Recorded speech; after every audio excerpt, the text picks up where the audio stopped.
Bollywood silver screen presenting rampage. ये कहानी शुरू होती है रैम्पेज प्रोजेक्ट से, जिसमें दिखाया जाता है कि एथीना 1 स्पेस स्टेशन अर्थ की ऑर्बिट के चक्कर लगा रहा है। उस स्पेस स्टेशन के अंदर डीएनए एक्सपेरिमेंट के कारण एक चूहा, जिसका न केवल आकार बदला होता है बल्कि वो बहुत अग्रेसिव भी हो गया होता है, वो बहुत तबाही मचाता है और स्पेसशिप के सभी क्रू मेंबर्स को मार देता है। सिर्फ कैरी लास्ट क्रू सर्वाइवर बची होती है और जब वो उस कैप्सूल के अंदर जाने की कोशिश करती है जिससे वो अर्थ पर वापस आ सकती है, तो उस कंपनी की सीईओ क्लेयर रेडियो पर उसे बोलती है कि वो अपने साथ सैंपल्स लेकर आए, वरना कैप्सूल का दरवाजा नहीं खुलेगा। कैरी फिर से अपनी जान की बाजी लगाते हुए वापस सैंपल्स लेने जाती है, पर जैसी वो सैंपल्स की 3 बॉटल्स लेती है, उसे पता चलता है कि स्पेसशिप बहुत जल्दी ब्लास्ट होने वाला है और अब वो चूहा भी उसकी तरफ आने लगता है। कैरी जल्दी से कैप्सूल के दरवाजे के पास पहुंचती है और दरवाजा खुल जाता है। वो कैप्सूल के अंदर आकर दरवाजे को अंदर से लॉक कर देती है। चूहा आकर दरवाजे के गिलास को तोड़ने की कोशिश करता है, लेकिन कैरी जल्दी से कैप्सूल को स्पेसशिप से डिटैच कर देती है और अगले पल स्पेसशिप ब्लास्ट हो जाता है। साथ ही कैरी का कैप्सूल जैसे ही अर्थ की ऑर्बिट के संपर्क में आता है तो उसमें भी एक विस्फोट होता है और उसके टुकड़े धरती की तरफ गिरने लगते हैं। वहीं दूसरी तरफ दिखाया जाता है प्रीमेटोलॉजिस्ट डेविस को, जो कभी यूएस आर्मी स्पेशल फोर्स का सोल्जर था, पर अब वो San Diego wildlife sanctuary के लिए काम करता है। साथ ही इलीगल तौर से शिकार करने वालों के खिलाफ भी वो काम करता है। डेविस अपने साथ काम करने वाले नए एम्प्लॉयज को जंगल में गोरिल्ला से मिलवाने के लिए ले जाता है, जहां एक एल्बिनो जाति का गोरिल्ला भी होता है जिसका नाम जॉर्ज है। जॉर्ज जब छोटा था तो उसकी मॉम को शिकारियों ने मार दिया था, पर डेविस ने जॉर्ज को बचा लिया और अपनी देखरेख में रखा। जॉर्ज बहुत इंटेलिजेंट है, साथ ही वो डेविस के साथ इशारों में बात भी कर सकता है। डेविस सबको जॉर्ज से मिलवाता है, जिससे सब बहुत खुश होते हैं। वहीं रात को कैरी का कैप्सूल जो ब्लास्ट हो गया था, जिसमें 3 पैथोजन जेनेटिकल डीएनए के कंटेनर्स थे, उसमें से एक कंटेनर गिरता है एवरग्लेड्स की नदी में, जहां वो खतरनाक जेनेटिकल डीएनए एक मगरमच्छ के मुंह के अंदर चला जाता है। वहीं दूसरा एक जंगल में, जिससे एक भेड़िया अफेक्ट हो जाता है। तीसरा कंटेनर जॉर्ज की टेरिटरी में गिरता है, जिससे जॉर्ज भी उस जेनेटिकल केमिकल के संपर्क में आ जाता है।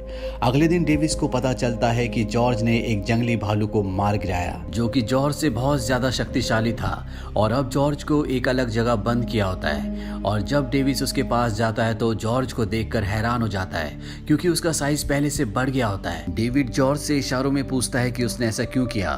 जॉर्ज बताता है क्योंकि वो बहुत ज्यादा डर गया था। अब एक बार फिर से जॉर्ज के मूड स्विंग होना शुरू हो जाते हैं, वो अग्रेसिव हो जाता है, इसीलिए उसे एक दूसरी जगह पिंजरे में बंद कर दिया जाता है। वहीं एनर्जीन कंपनी की सीईओ क्लेयर को दिखाया जाता है, जिसकी कंपनी ने पैथोजन डीएनए केमिकल बनाया है। वो अपनी टीम को कहती है कि कैरी पैथोजन के जिन 3 सैंपल्स को ला रही थी, उन्हें किसी भी हालत में नष्ट नहीं किया जा सकता, इसीलिए तुम्हें उन्हें हासिल करना होगा। उसकी टीम जंगल की तरफ निकल जाती है। अगली सुबह दिखाया जाता है कि न्यूज में ये बताया जा रहा होता है कि एनर्जीन कंपनी का जो स्पेसशिप था वो ब्लास्ट हो गया, जिसका एक टुकड़ा जू में गिरा और आज सुबह से ही उस जू से एक बहुत बड़ा गोरिल्ला गायब है। यहाँ पर ये पूरी न्यूज केट सुन रही होती है, जो कि एक जेनेटिक इंजीनियर है। वो न्यूज सुनने के बाद डेविस के पास जाती है और उससे कहती है कि तुम्हारे हाथ में जो कंटेनर है वो मेरा है। दरअसल ये वही कंटेनर होता है जो स्पेसशिप से नीचे जू में गिरा था।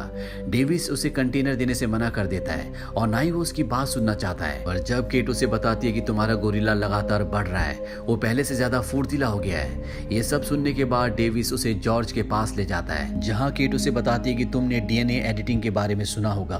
हमने एक ब्लू व्हेल, शार्क, डायनासोर और चीते का डीएनए मिक्स किया, जिससे हमने एक अलग डीएनए बनाया और आज उसी डीएनए की वजह से तुम्हारे जॉर्ज की ये हालत है, पर मैं उसे ठीक कर सकती हूँ। पर तभी जॉर्ज यहाँ पर पिंजरा तोड़कर बाहर आ जाता है। हालांकि डेविस उसे रोकने की कोशिश करता है, पर वो डेविस की बात नहीं सुनता और सड़क पर आ जाता है, जहाँ पर पुलिस भी आ जाती है। डेविस सबको समझाता है कि जॉर्ज किसी को कुछ नहीं करेगा। वो जॉर्ज को शांत भी कर देता है, पर तभी वहां पर पुलिस का हेलीकॉप्टर भी आ जाता है, जो जॉर्ज पर बेहोशी के इंजेक्शन की गन फायर करते हैं, जिससे जॉर्ज बेहोश हो जाता है। वहीं दूसरी तरफ जंगल में एनर्जाइन कंपनी की उस टीम को दिखाया जाता है, जो जंगल में पैथोजन के सैंपल ढूंढने के लिए गई है। यहाँ पर उन्हें एक बहुत बड़े भेड़िए के पंजे का निशान दिखता है और इससे पहले कि ये कुछ समझ पाते, वो विशाल भेड़िया इन पर हमला करता और सबको मार देता है। एनर्जाइन कंपनी की सीईओ क्लेयर ये सब कुछ कैमरे से अपनी स्क्रीन स्क्रीन पर देख रही होती है, जिससे उसे समझ में आ जाता है कि वो अपने सारे सैंपल्स खो चुकी है, लेकिन उसे किसी भी हालत में इन तीनों जानवरों के डीएनए के सैंपल चाहिए। वो अपने साथी को बताती है कि जब हमने इस खास डीएनए को बनाया था तो हमने इस डीएनए के अंदर कुछ ऐसे चेंजेस किए थे जिससे रेडियो की लो फ्रीक्वेंसी में इस डीएनए से बने हुए जानवर उसकी तरफ खींचे चले आएंगे, क्योंकि वो उस फ्रीक्वेंसी को बंद करना चाहेंगे। और अब हमें उन जानवरों को अपने पास बुलाने के लिए रेडियो की लो फ्रीक्वेंसी को ऑन करना है।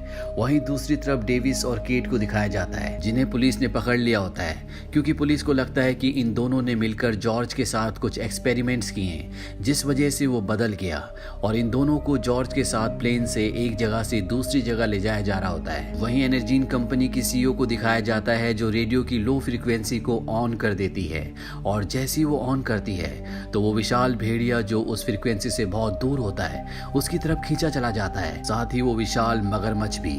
और यहाँ पर जॉर्ज जो पूरी तरह से बेहोश है, रेडियो फ्रीक्वेंसी ऑन होने के बाद वो भी होश में आ जाता है और प्लेन के अंदर चारों तरफ तबाही मचा देता है। जॉर्ज को रोकने के लिए उस पर गोलियां चलाई जाती है जो विस्फोटक की लगती है, जिस वजह से प्लेन क्रैश होना शुरू हो जाता है। डेविस सबसे पहले केट को पैराशूट के साथ बाहर निकालता है। इसके बाद वो एजेंट रसल की जान बचाता है और उन्हें भी अपने साथ लेकर बाहर कूद जाता है, और तभी प्लेन में एक बहुत बड़ा ब्लास्ट होता है। डेविस को लगता है कि जॉर्ज की मृत्यु हो गई, लेकिन जब वो नीचे आते हैं तो देखते हैं कि जॉर्ज की डेड बॉडी कहीं पर भी नहीं है।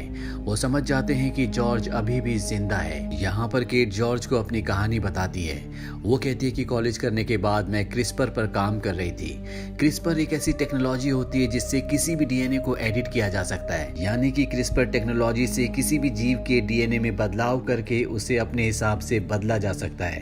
केट बताती है कि मैं क्रिस्पर का इस्तेमाल लुप्त होते हुए जानवरों के लिए करना चाहती थी, पर उसी दौरान मेरा भाई बीमार हो गया और मैं जानती थी कि मैं क्रिस्पर से उसे बचा सकती हूँ। इसके बाद मैं क्लेयर से मिली, जिसने मुझे अपनी कंपनी एनर्जाइन में लीड रिसर्चर बना दिया।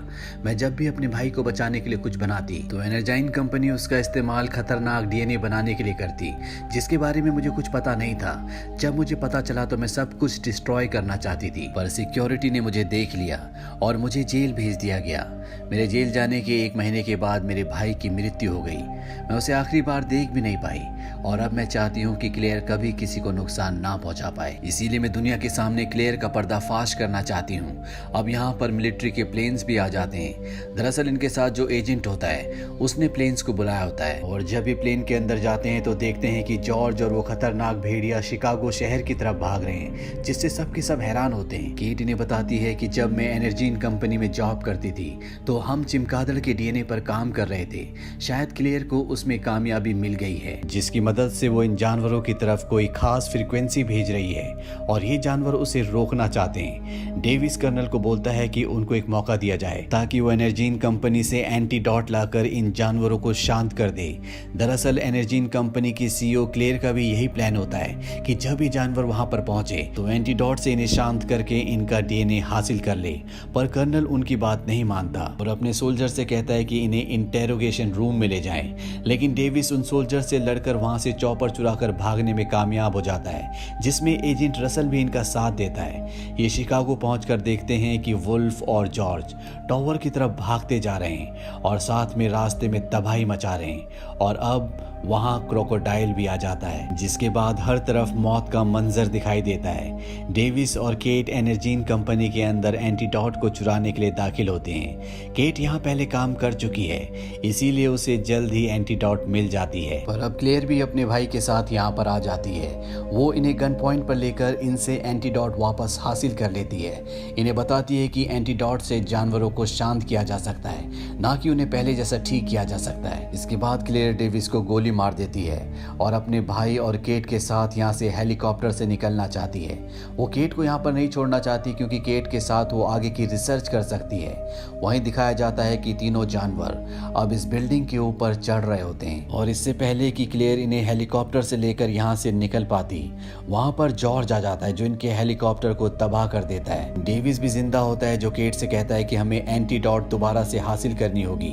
केट उसे बताती है कि एक मेरे पास है, और इसके बाद बाद वो उस एंटीडोट को क्लेयर के बैग में डाल देती है और उसे उस तरफ धक्का देती है जिस तरफ जॉर्ज होता है। जॉर्ज उसे उठाकर पूरा का पूरा निगल जाता है। केट बताती है कि एंटीडोट का असर 10 मिनट के बाद होगा। दरअसल डेविस का प्लान ये होता है कि एक बार जॉर्ज शांत हो जाए, इसके बाद जॉर्ज की मदद से वो क्रोकोडाइल को और वुल्फ को हरा सकता है। वहीं क्लेयर के भाई को दिखाया जाता है जो अपने साथ चूहों को लेकर यहाँ से भाग रहा होता है, जो इनकी पूरी रिसर्च का एक सबूत है। पर वहां पर रसल आ जाता है, वो उससे उस पिंजरे को ले लेता है और जैसे ही क्लेयर का भाई बाहर जाता है वो मलबे के नीचे दबकर मर जाता है। वहीं इस बिल्डिंग की छत पर दिखाया जाता है जहां पर तीनों जानवर उस टावर को पूरा तबाह कर देते हैं और इससे पहले कि बिल्डिंग गिरती, केट और डेविस हेलीकॉप्टर से यहाँ से निकल जाते हैं। पूरी बिल्डिंग जमीन में धंस जाती है और ये तीनों जानवर भी उसके नीचे दब जाते हैं। पर कुछ ही देर बाद जॉर्ज मलबे से बाहर निकलता है। उसकी दवा का असर शुरू हो चुका और पहले की तरह नॉर्मल हो गया है, इसीलिए डेविस से वो इशारों में बात करना शुरू कर देता है। अब यहाँ पर क्रोकोडाइल और वुल्फ भी बाहर निकल जाते हैं। इन तीनों में सबसे खतरनाक क्रोकोडाइल होता है और इनके बीच में एक घमासान लड़ाई होना शुरू हो जाती है। वहीं आर्मी भी इस जगह को स्पेशल बॉम्ब से उड़ाने की तैयारी कर रही होती है।